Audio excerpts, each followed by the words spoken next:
Niles.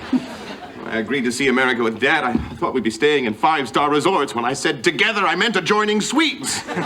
Just tell him you think it's a bad idea. No, I can't do that. He's counting on this trip too much. It was his dream. He was going to go on this trip with Mom. Yes, but she lucked out and died.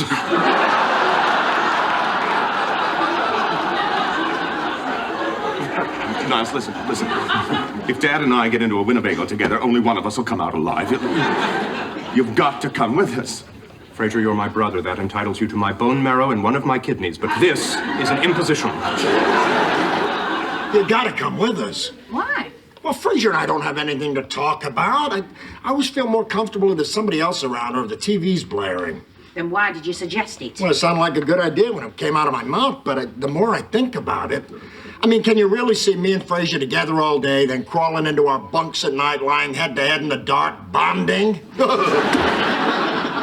I'll pay you. I got pension money. I remember a car trip we took when I was 9. We drove from Seattle to Spokane.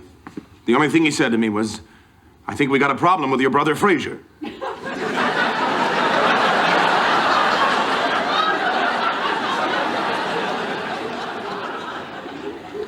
Those were awful, those family driving vacations. Dad insisting on covering as many miles as possible in a day. The two of us, tiny hostages in the back seat. Clutching our car sickness bags.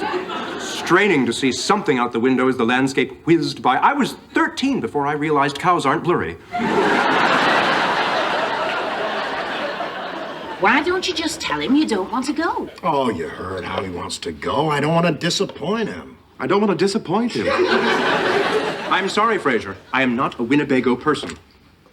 Whenever I see one on the highway, I look into the driver's eyes, hoping to see something that would explain why in God's name he would ever want to do something like this. All I see is a death stare under the brim of a hat made out of Miller Lite cans. This is my final word. I'm not going. Hey, great news! Daphne's coming too. And so am I.